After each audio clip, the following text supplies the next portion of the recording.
Assalamualaikum warahmatullahi wabarakatuh. Bismillah, alhamdulillah, salatu wassalamu ala rasulillah wa ala alihi wa mawala. Amma ba'du. All of my students, let's to learn about direct indirect speech. Anak-anak sekalian, mari kita belajar tentang kalimat langsung dan kalimat tak langsung. Direct itu langsung, indirect itu tidak langsung. Speech itu pidato atau kalimat. What is the meaning of direct speech? Apa yang dimaksud dengan kalimat langsung? Direct speech is quoted speech written exactly as the originally spoken. Jadi kalimat langsung itu adalah kutipan dari ucapan atau kutipan dari kalimat written yang ditulis exactly secara persis ya, secara sama as the originally spoken, sebagaimana yang diucapkan oleh orangnya yang asli. Nah, jadi orangnya yang asli itu ngomong kemudian langsung ditulis, itu namanya kalimat langsung.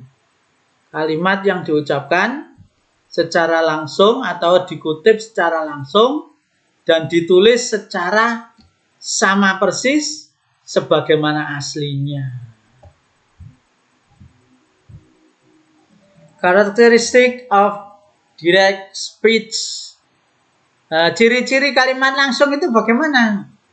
Kan nulisnya tidak asal nulis, itu harus sesuai dengan kaidah atau aturan. Have to adjusted by the rule of right. Jadi harus sesuai dengan tata cara penulisannya.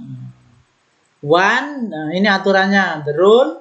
One, separated with comma. Nah, kalimat langsung itu didahului dengan koma. Insert between a pair of inverted commas. Dimasukkan ke dalam antara dua tanda petik. Atas ya, petik dua koma di atas itu loh ya. Begin with capital letter. Dimulai dengan huruf besar. Begin with capital letter, dimulai dengan huruf besar. The capital letter called uppercase. Huruf besar itu dalam bahasa Inggris atau dalam komputer disebut dengan uppercase. Nah, this is an example. Ini contohnya. Ahmad berkata, saya bahagia. Nah, itu Ahmad berkata ini tulisan tidak langsung kan? The sentence is not indirect ya, tidak langsung. Then this is saya bahagia is direct speech. Saya bahagia ini kalimat yang dikatakan asli dari Pak Ahmad tadi. Saya bahagia.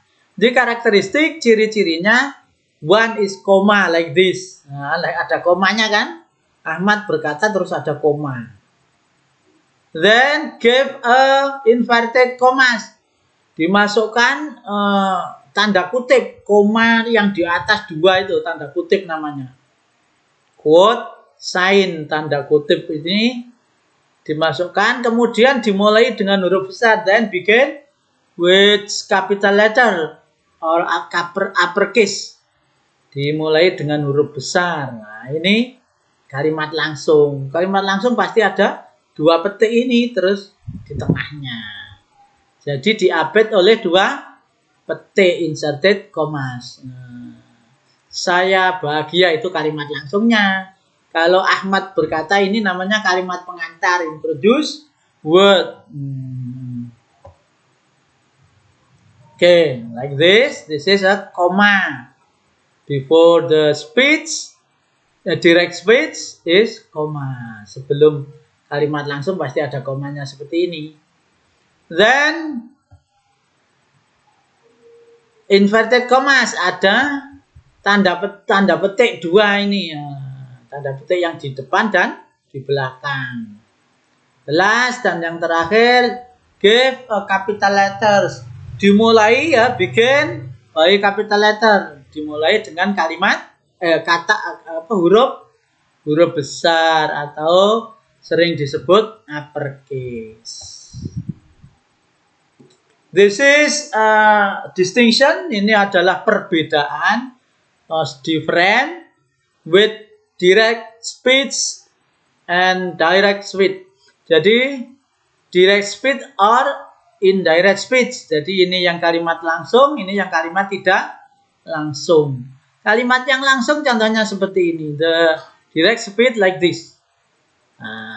Ahmad berkata, tanda petik, saya bahagia. Terus tanda petik lagi. Ini namanya kalimat langsung. This is called the direct speech.